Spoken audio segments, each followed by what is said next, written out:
Calling back. Uh, Still here at Flicker Street Studios, and um, not working on Flicker Street much lately, unfortunately, but it's still there, it's still out there. I wanted to do another video while I was kind of up and alert, and it's not going to be really a big departure from the ones I've been doing lately. In other words, I'm going to do another TV musing. I really wonder if I should change that. Anyway, they are musings, on TV. So, okay, so I wanted to talk about a show I've been revisiting. I mentioned this on my last video, the Watchmen video, which if you haven't watched that, go back and watch it. It's pretty good. Pretty good summation of my feelings about the Watchmen show and Watchmen in general. Anyway, I wanted to talk about a show that I didn't see first time around. It was introduced to me, well, just hype on, I guess, Netflix was where we watched it. It was Breaking Bad. So it started 2008, ended 2013. It won an enormous amount of awards, especially a huge amount of acting awards for its two lead actors, Bryan Cranston and Aaron Paul. Of course, it's like a big, became kind of a mini phenomenon, and it was, as far as a show of that intensity and that nature could be, it became kind of a big mainstream hit. So it had a large following. A lot of the scenes and images and catchphrases kind of, became part of pop culture, I guess. So it was kind of like a weird show. It's kind of like a cult show, but also kind of like a hit show at the same time. It never really pandered any kind of commercial demographic. It just kind of caught on by its quality, and that's really what I like about the current slate of long form storytelling in television. Is you get shows that can kind of develop, grow, evolve. The characters change, people die and don't come back. I've always liked this form because I grew up on soap operas. And I grew up on Marvel Comics back when Marvel Comics adhered to that general kind of flavor, but then they became more episodic and more formulaic, and et cetera, et cetera. In my own story, Flicker Street, I kind of have this just, it's ongoing reality. It's just like real life. People come and go, people die. You never know what's going to happen next. There's not like a status quo. Status quo shows just don't interest me. They didn't stopped interesting me at a pretty young age because of I was so enmeshed in soap operas. So I really kind of wanted to know each week what was going to change and develop. And I happened to grow up in a time when there were shows like Soap, parody of soap operas, and Mary Hartman to a lesser extent, another parody of soap operas, and the nighttime soaps, Dallas, Dynasty, Knots Landing, Falcon Crest. That whole lot began when I was a kid. So, then came Twin Peaks on prime time and kind of blew everything really open, taking that whole kind of long form storytelling with lots of bizarre twists and absurdist elements and extreme elements, as extreme as they could get on network TV back then.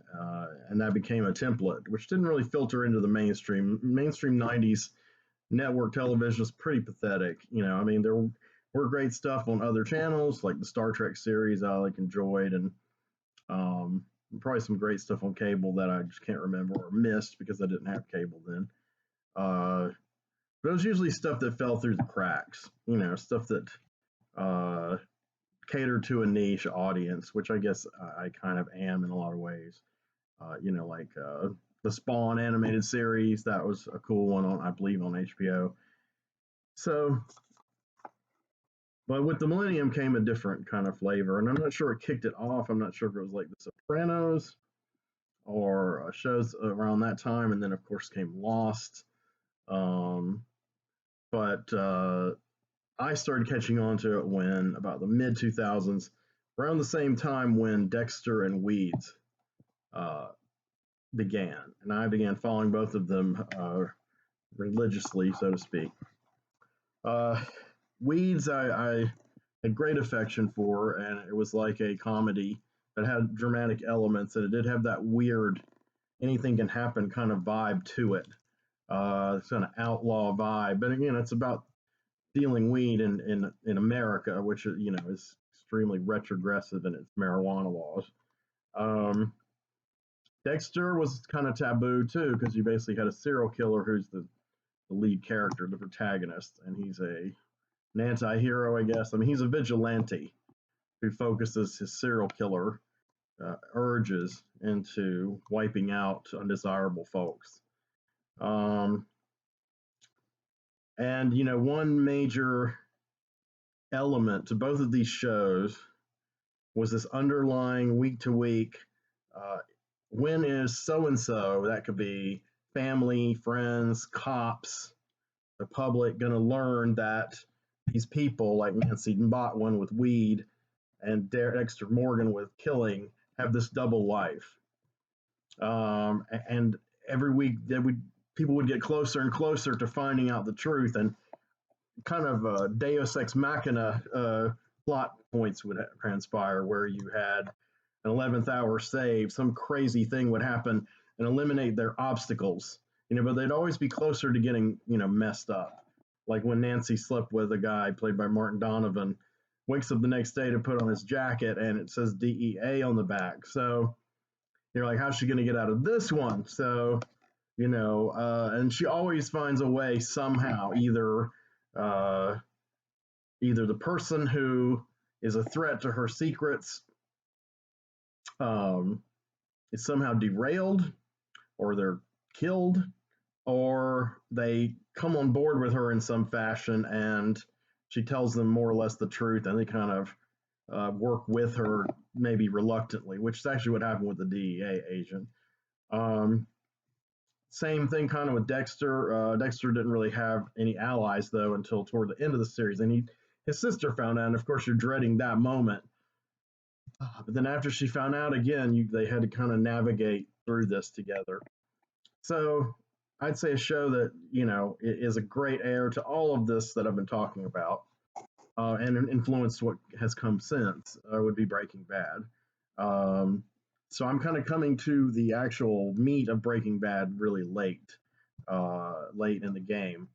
But that's okay. I always like having kind of undiscovered, for me, undiscovered gems, unturned, rocks, unturned, something cool laying beneath.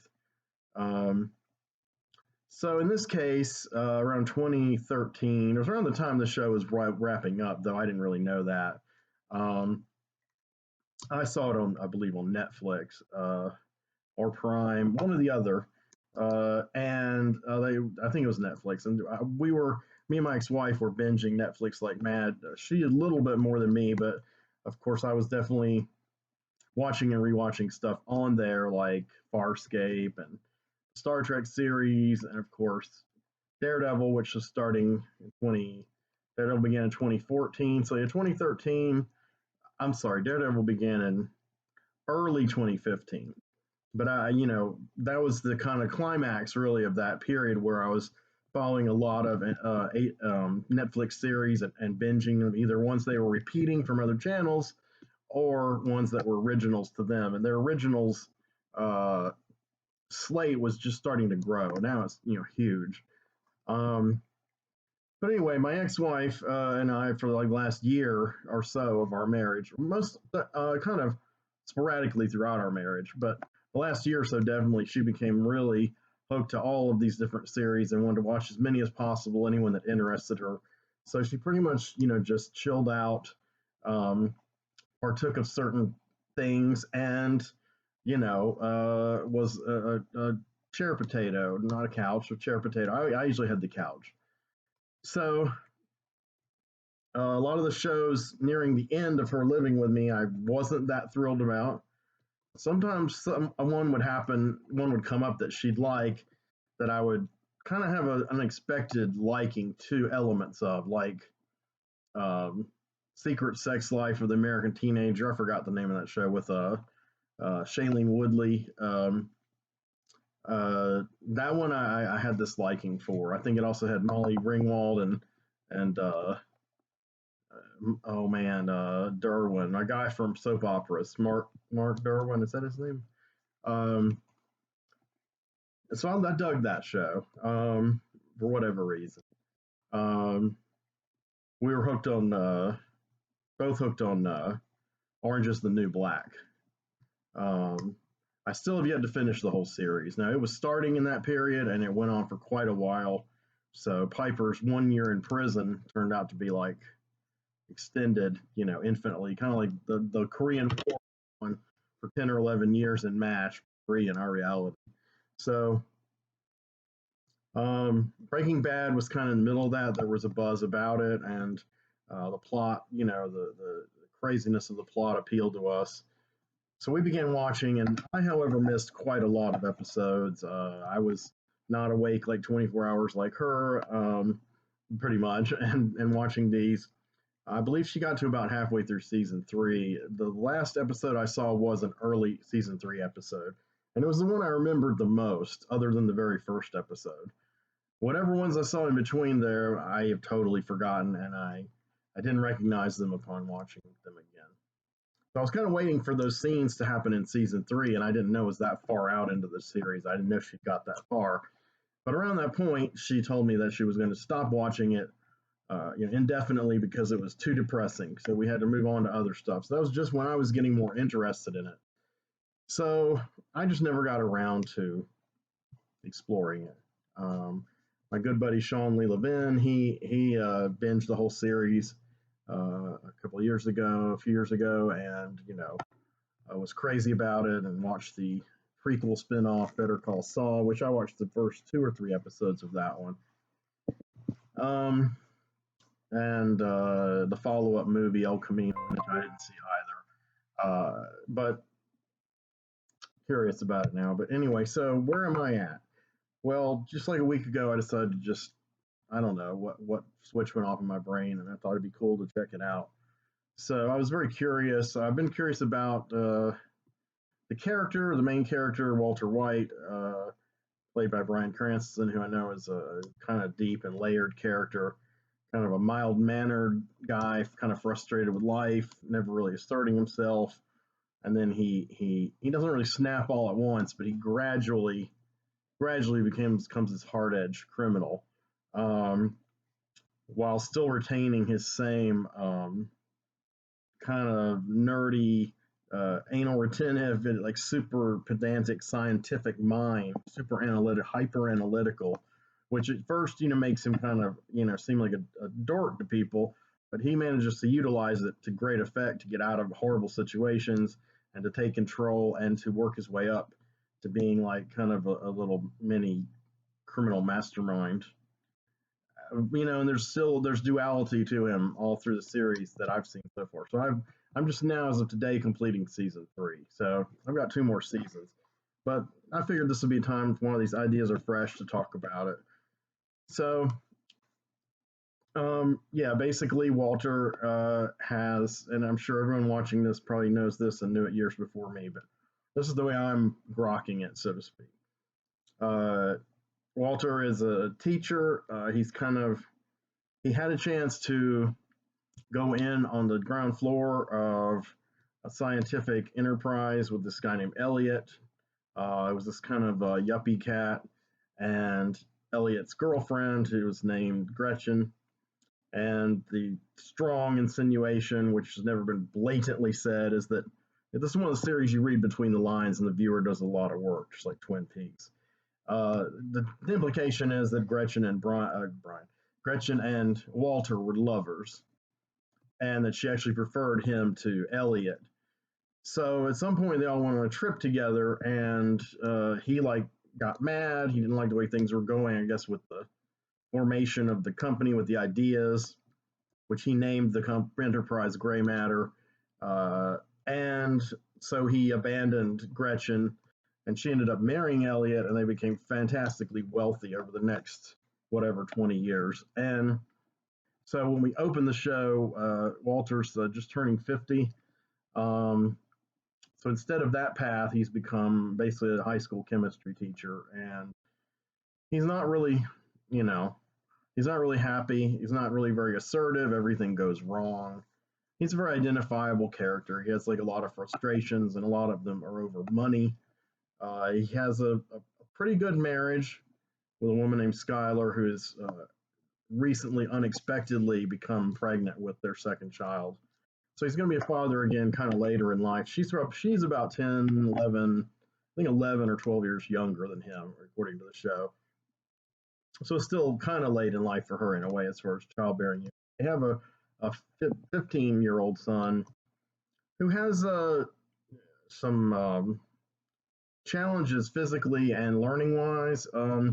They haven't really in depth explained him yet. I mean, as far as like spelling it out. So again, it's stuff you kind of pick up as you go along. They just throw you into this world, and you just kind of have to pick up the clues and go with it. But anyway, he's on crutches that he uses his hands with that are on on his forearms. I can't remember what those are called if they have a specific name. And he walks with them with their assistance, and he also kind of has a slurred uh, voice, slurred way of speaking. But he doesn't seem developmentally challenged, like mentally, like in any way less intelligent or less on the ball than anyone else. He just kind of it might be like it's just the way he speaks. It's a stutter kind of.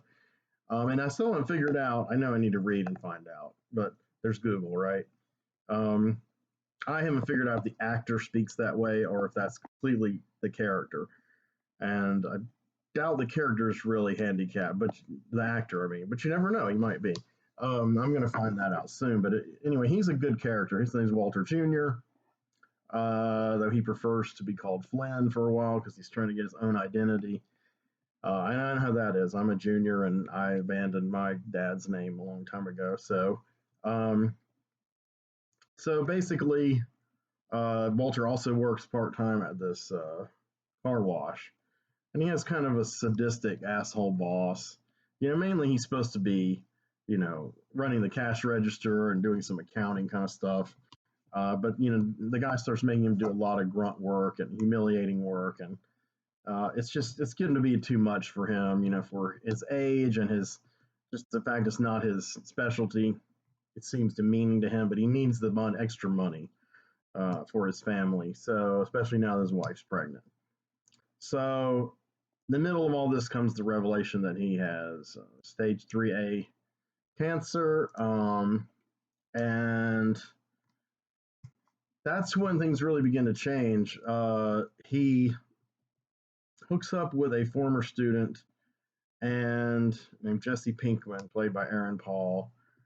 And even though it's not really his thing, and he's a part of him, I guess on some level is morally, I don't want to say repulsed, but turned off by it. He sees that Jesse is uh, having some success as a methamphetamine dealer, crystal meth, and Jesse almost gets busted. His partner gets busted, and the people who bust him are the DEA and this guy named Hank Schrader. Now, Hank Schrader happens to be Walter's brother-in-law, of course. This is one of those it's a small world coincidental kind of weird things that come around, just the way Weeds was, just the way Dexter was at times. It's always that kind of storyline. The synchronicities abound. So Hank is married to the sister of Walter's wife, Marie, who's a nurse. So that's kind of the basic setup. So after this bust, Jesse barely gets away, and he's trying to kind of rebuild, and kind of fate throws them together. And Walter gives him some money, pretty much his life savings, to go invest in a van, which will be like a moving meth lab, basically. I mean, Walter says, he's got the chemistry talent, so he could manufacture this stuff better than Jesse is. And so once Jesse gets the van, which we don't see the RV, we don't actually see how he gets the RV until like season 3 flashbacks. Once he gets the RV, it does become a moving meth lab, and they usually work in the desert. and they'll head out there and work all day and do batches. And early on they start to have setbacks because Jesse's partner Emilio uh, is let out of jail on bond, and they're trying to hook up with a distributor for the first time. It's a guy named Crazy Eight. So Crazy Eight and Emilio are pals, and they go and basically try to pressure Walter into making this really incredible meth that he's created. And the implication is he's going to force him to make it for them, and then they're going to kill him and Jesse. But Walter uses his chemistry knowledge to create an explosion, which kills Emilio, and doesn't kill them outright, but it lets off these toxic fumes, and they trap them in their RV. So Emilio dies pretty quick, but Crazy Eight holds on, and they have to keep him captive. And here's where you first have Walter's kind of severe moral conundrum, because they can't really let Crazy Eight go. They've got him chained to a pole, and he's probably going to kill them, or at the very least, tell other dealers or people who will kill them. And of course, then Walter doesn't want it somehow getting back to his family and the DEA brother-in-law.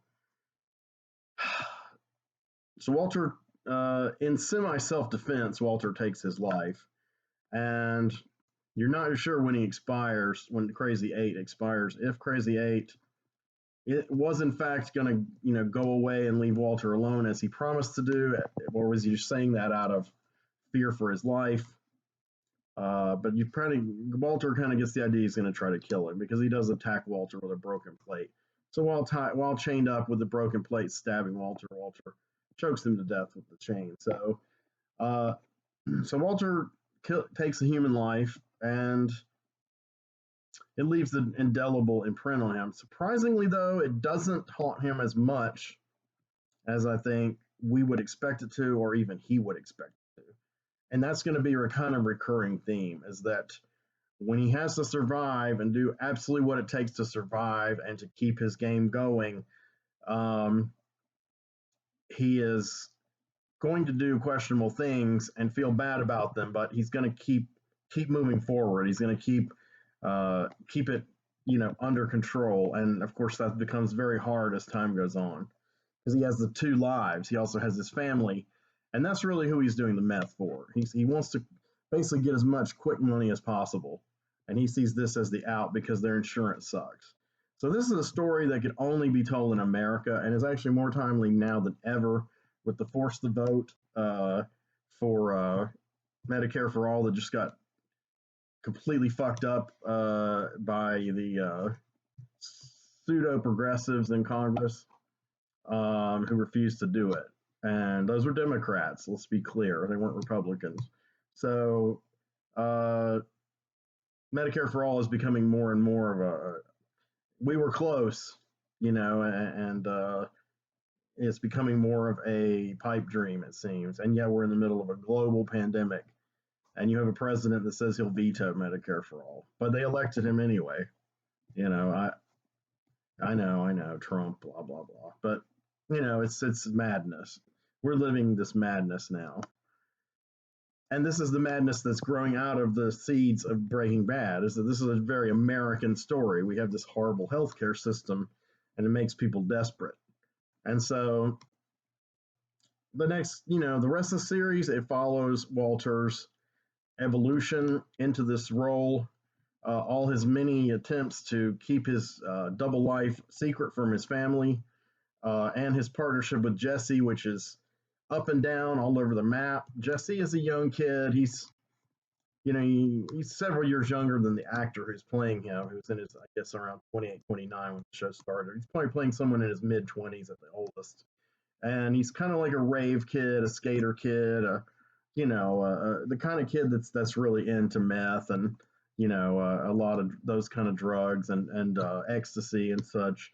I had a roommate who was like that at one point. I didn't do those drugs with him, but I witnessed some crazy things happening.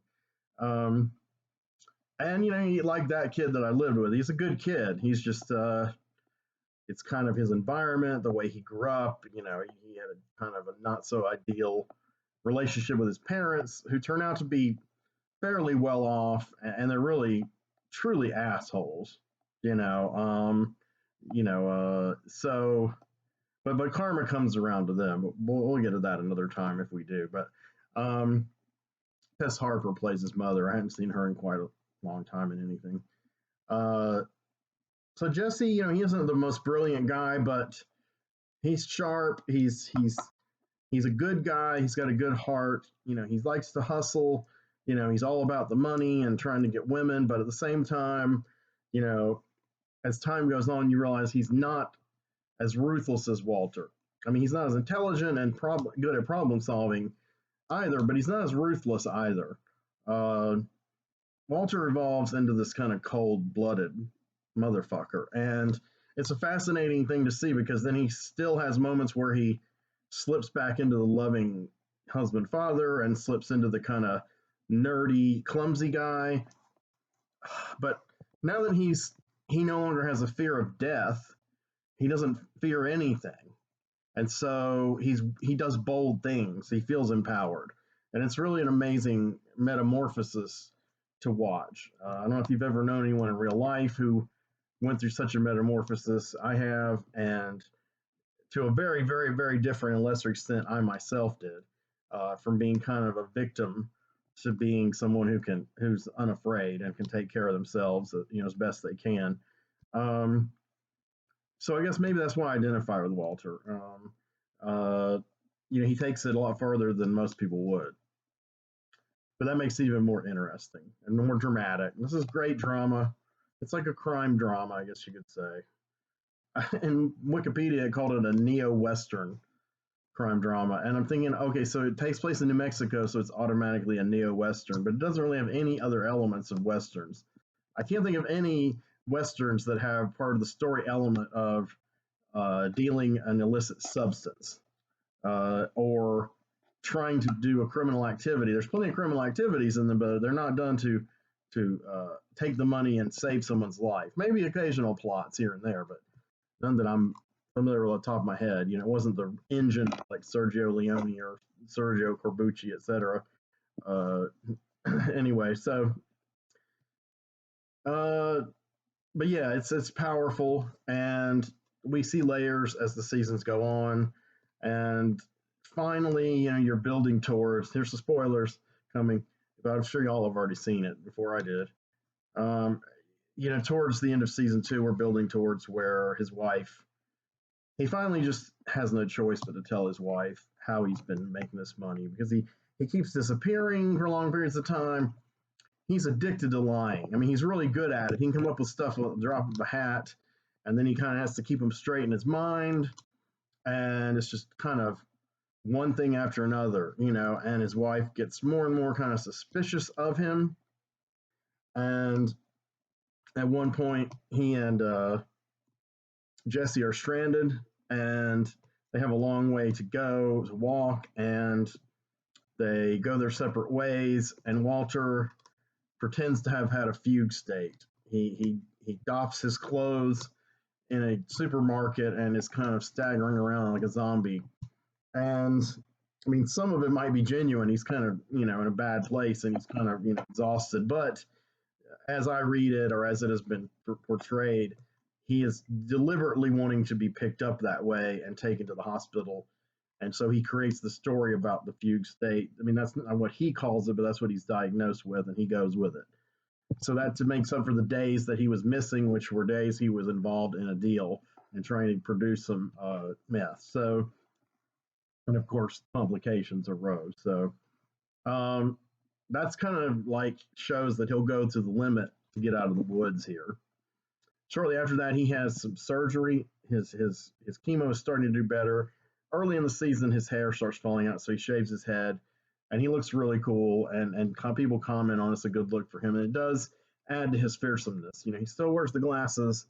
He still has a mustache, though his mustache becomes more full, better looking than it was in the beginning. And he eventually grows a goatee and looks really cool. But again, as he's developing into more of this persona, and there's a name for this persona, which is Heisenberg. And then early in the series, he just thinks of a name off the top of his head when he's trying to meet with this dealer named Tuco, who causes them a lot of trouble.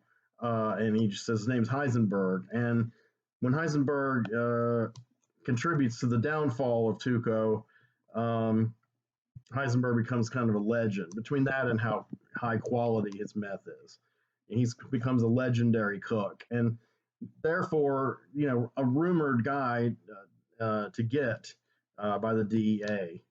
And Hank begins, ferociously pursuing all these leads, and he gets sidetracked many times and near saves, and Walter and Jesse scrambling to figure out a way to avoid capture or discovery. So the first time things really change is when Walter finally does have to admit to his wife what he does. And she was already going to leave him anyway because she realized all these lies he'd been telling. And when he tells her that, that's it. He doesn't even explain it all to her. But as soon as she learns he's a meth dealer, boom, she's out, filing for divorce and kicking him out. And so the late parts of season 2, early parts of season 3 are them. I guess the latter parts of season 2 are their marriage unraveling and him trying to move back in the house and then eventually getting his own place. He tells her he did it for her. He shows her the money, and she's a little tempted by it, but then says, "I don't want this drug money." She's a very kind of goody-goody character, and I don't mean that in a way that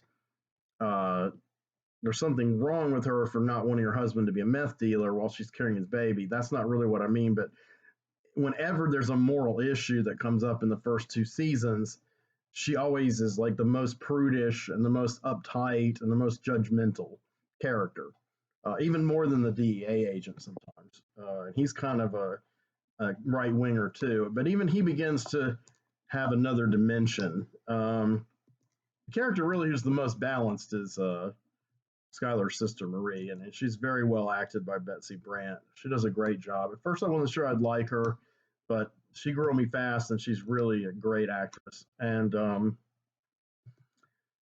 but none of the others of the family learn about what Walter's really been doing, and Skylar doesn't tell them. She doesn't want the son to find out, and she's pretty much just torments him and is really enraged. And her personality changes a lot.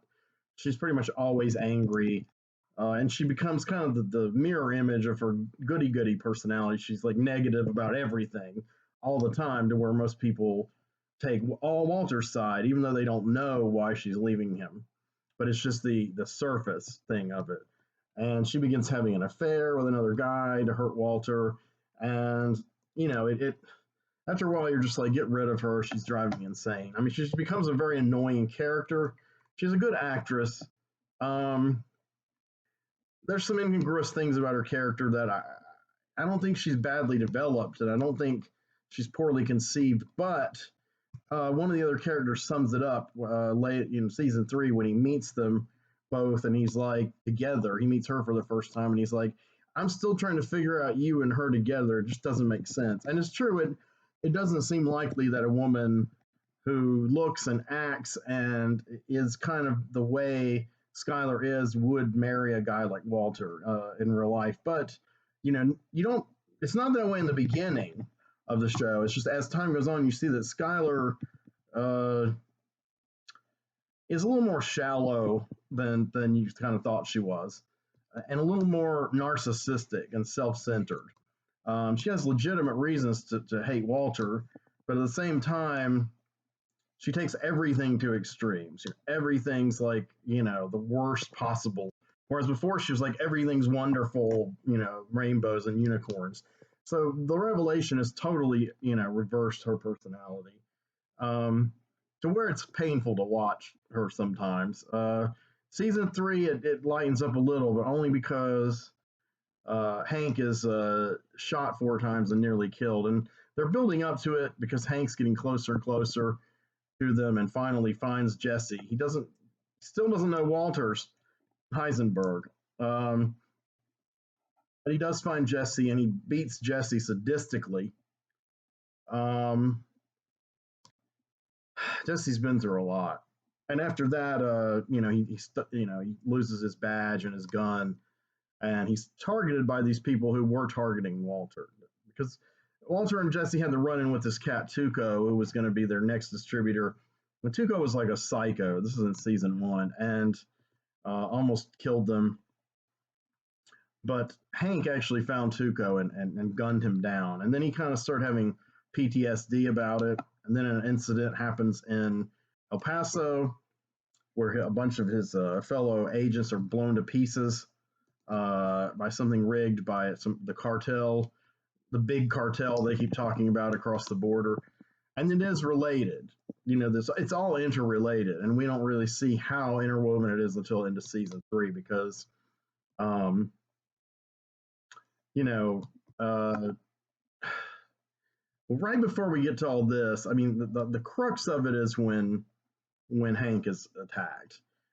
But the build up to that is kind of uh, it's kind of tragic. A lot of tragedy, especially for Jesse. And Jesse moves into this renting this duplex, and he rents from this young girl named a little older than him, named Jane, who's played by Kristen Ritter, who went on to do be Jessica Jones. Um, and she's an artist and kind of a goth, and she's pretty cool for a while. She really loves Jesse. They have a very sweet thing going, but it becomes kind of Sid and Nancy-ish because she's on the wagon and he's not, and kind of his influence knocks her off the wagon. It turns out her drug of choice is heroin, and they begin shooting up right when Jesse is due some money for a sale from Walter, and Walter doesn't want to give it to them because he just thinks they're going to shoot up their arm and just squander the money, and it's going to ruin Jesse. He's got that instinct that Jane is leading, uh, just as Jesse kind of led Jane down a bad path inadvertently, she does the same to him. Inadvertently at first, but then under the guise of protecting him, she decides to use the fact that Jesse's told her everything to blackmail Walter and to threaten Walter, and she becomes a very evil character for a brief time. Um, it seemed like a sudden shift, but basically, kind of there are clues. All the money is basically what once she saw the money, she's like, okay, we're gonna. When she heard about the money, she was kind of like, wow. But when she actually saw it, then it kind of pushed her even further into this. We're gonna do whatever we want. We're gonna be free and shoot heroin forever, or we're gonna kick, somehow and travel the world, and very unrealistic stuff. Dreamy stuff, but it's like this, need of hers, and maybe it's not much different than why Jesse sells meth. So maybe they're like soulmates. However, her treatment of Walter is kind of a red flag to the audience that okay, here's a person who can really bring down Walter. Maybe the first character who could, and would in a heartbeat bring down Walter, and you didn't see it coming. And so Walter goes to find Jesse. He's got to find the meth because he's about to pick up this incredible deal with this new distributor. And Jesse and her are both like just sailing on heroin. They're nodding off, and Jesse is just alert enough to tell him that the meth that he has is under his sink.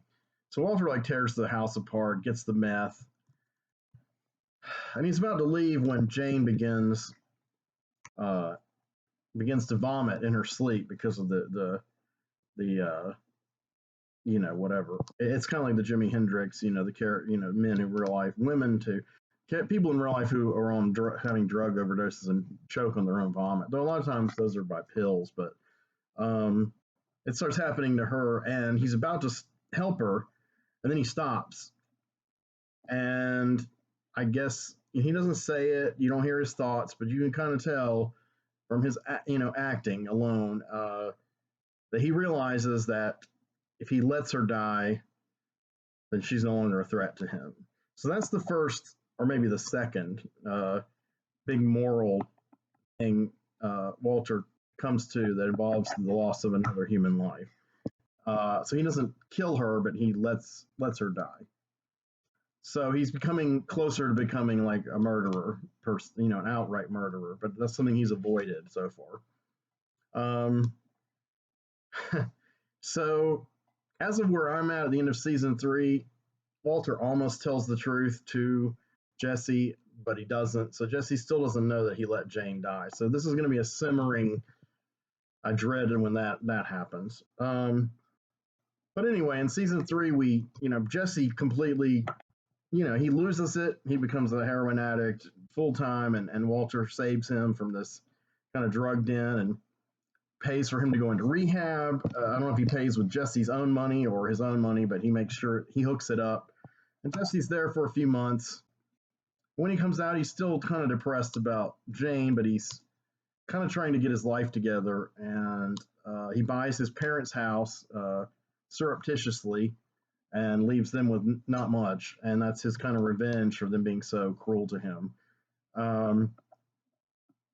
But shortly after this, Hank is on their trail. And Hank attacks Jesse at the house and beats him viciously. I went through all that. They try, they're going to press charges. And, there's many scenes with Bryan Cranston as Walter that are just master class, I guess you could say, acting. They're just brilliant. And you can see why he's universally hailed, praised for this part. But I want to say that something that really particularly hit me was when Jesse's in the hospital after nearly being beaten to death by Hank. And, he kind of feels like Walter is inadvertently responsible because he's connected to Hank, and he feels like Walter hasn't been listening to him, hasn't been helping him. They've had tension for a long time, and it's kind of exploding. And finally, there's a scene in the hospital where Jesse, and he's all beat up, and his eye is like swollen shut. The makeup's really gross and realistic, and he gives this speech to Walter. I mean, he just spews out his soul for like 5 solid minutes with just the camera on him, and it's heartbreaking, man. It brought me to tears, and it's about to again. I mean, he basically says, I am alone. I have nothing. I have no one who loves me. I have nothing in the world. And man, I've been there. I mean, it's intense. And Aaron Paul, he won several acting awards for this show too. Ironically, though, he was not nominated for that season. He won the season before it, and I think the season after it, but he wasn't even nominated for that season. But so I don't know. We got to see what he does in season 4, because if it tops that, man, he is like one of the most brilliant actors in America. So, yeah, so it's powerful, and so Walter feels bad for him. And now that Walter's got this new distributor that he got that meth to, he offers Jesse to be his partner. And so here you come to the last kind of major interesting character as of where well, there's 2 actually, but next to the last, I'll mention the last one, the next one last.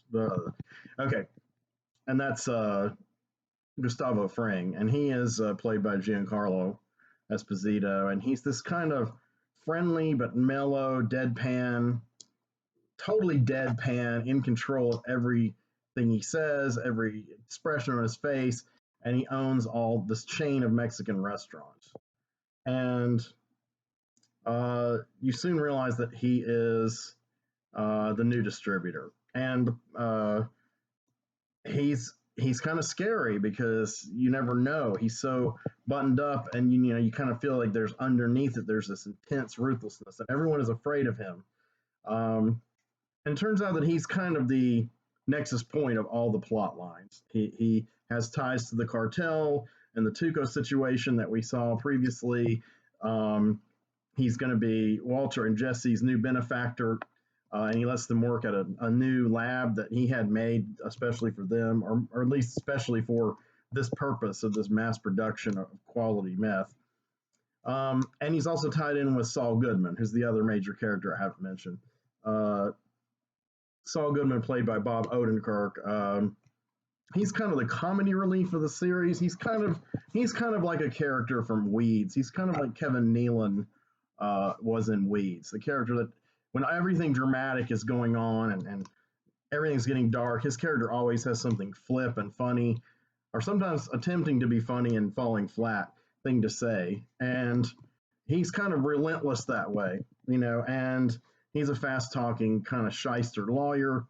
And he mainly helps like kind of low lifes and degenerates, like people on the fringes of society and, in the gutter and meth heads. And he's just really, he's eager to defend those people. He himself basically is a criminal, and he knows the ins and outs of how to use the law to get out, in and out of, and survive in the criminal world. And so he becomes the silent partner of, not that they're not silent anyway, but the silent partner of Jesse and Walter. And the man who is his kind of fix-it guy, enforcer, who he calls to do things whenever he needs them, played by Jonathan Banks, that guy is also secretly working for Gustavo on the side. And he's willing to do anything, including murder, to protect Gustavo's interests. So really, where I'm at now in the series is kind of the aftermath of Hank's shooting. It looks like he may not walk again.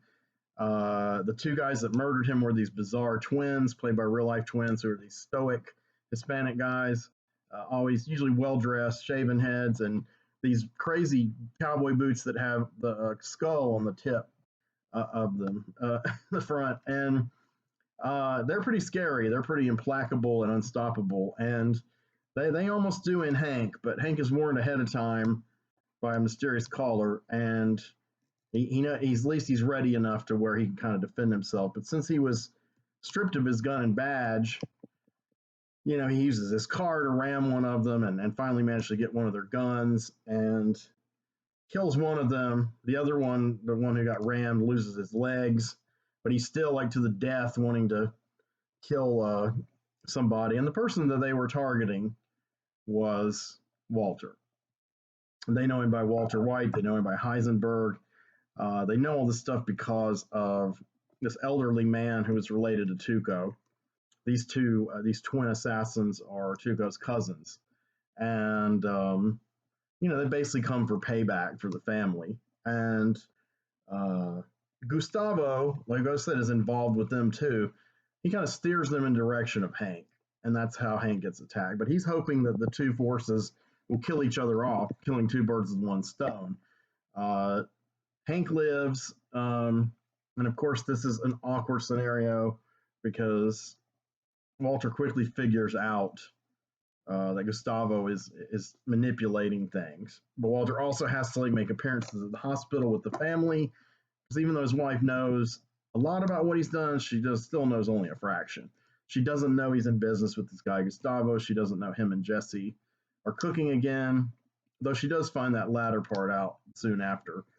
And where I'm at in the show, she becomes Walter's partner under the auspices of Saul Goodman in money laundering. She's a bookkeeper. And it's kind of like her and Walter are getting along better. There might be some attraction there. And in a way, she's kind of now willing to do some illegal things because her sister and Hank don't have the money to pay for his recovery, so he'll be able to walk again. And so her sister's in the same position she and Walter were in at the beginning of the series. The insurance is failing them, and the system is fucking them over.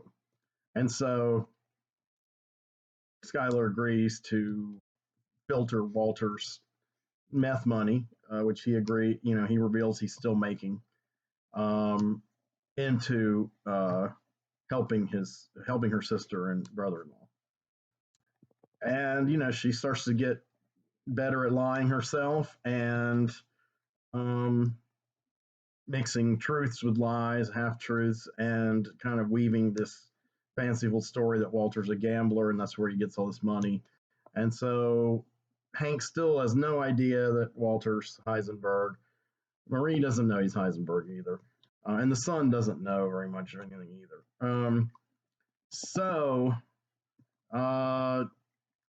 It's kind of starting to, depart into several different avenues. I can tell as the season ends. I won't give away the season ending. Of course, I've already given away most of the 2 seasons. But basically, the new set of challenges are here for Jesse, and involves a conflict with Gustavo, which Walter's doing everything he can to avoid. And they're actually getting along pretty well. They have a mutual respect that's genuine, but Gustavo doesn't really like Jesse, and you can still tell that Gustavo is the kind of guy that might fuck you over at any moment, and he himself is almost killed because of his involvement with the twins' attack on Hank. Um, but the people who are going to kill him down in the cartel down in Mexico, they get wiped out too. And there's kind of a subtle implication that Gustavo tipped off whoever killed them too. So he's kind of like a prime mover kind of guy, and he owns a laundromat, which is where their new meth lab is underground, underneath of. He has some construction sites, and he's extremely rich. He's like a patron to the community, a philanthropist, and nobody knows, has any idea. And when he comes to see Hank, the family in the hospital because of Hank, Walt is like takes him aside, and he's like, "Is this some kind of warning? I mean, why are you like showing up here?" And he's like, "I, like you, hide in plain sight," and it's pretty awesome. Giancarlo is now presently the main villain on both The Mandalorian and on The Boys, both of which I really like. Um, the Boys is a show I probably will eventually talk about. I haven't really put it on my list yet, but mental note to do that. So this has been pretty long. Basically, I've just summed up the 3 seasons, not necessarily always in good chronological order. I've been jumping around a lot. And part of it is because just the way I communicate, unfortunately. But part of it is the way the strands of the story kind of weave in and out to where there's a lot of elements that you don't know in the beginning, and they're crucial that you find out later, or things that happen and then there's not a follow-up, and then suddenly later there's a follow-up. So it's a very well constructed, well written show. It's created by Vince Gilligan, and he wrote quite a lot of the material, and he has a good team of writers and directors. Peter Medak directed one or two, who did the movie The Changeling, and also directed some Hannibal episodes, and directed The Ruling Class. He's done a lot of great TV and films. A couple episodes are done by Rian Johnson before he got the gig to do Star Wars: The Last Jedi. Now we know why that's the darkest Star Wars movie. So a lot of talent is involved, and I'm really impressed and pleased. And now that I put a lot of stock into these, glitzy awards like Emmys and Golden Globes and Oscars, especially Oscars. But these guys, they've been nominated for quite a few, not Oscars, but all these other awards, and they've won quite a few, and they're really richly deserving. And that's nice when the stars align and that actually happens. I've talked about that before. Occasionally, something of high quality that I respond to personally will somehow get appreciation in the mainstream. It doesn't happen much, but I do think it's happening more because I think viewers of long form storytelling are becoming more mature and expecting more, and getting more really than they get in the cinema now. And so it's an exciting time to be a television, uh, you know, viewer. So anyway, except for the 3 networks still kind of suck. Anyway, so I'm gonna go, and I don't know if I'll make another video before WandaVision. Probably, I don't know. We'll see. But I'm still excited about that one. So I'll talk to you soon, and thanks for listening. Take care.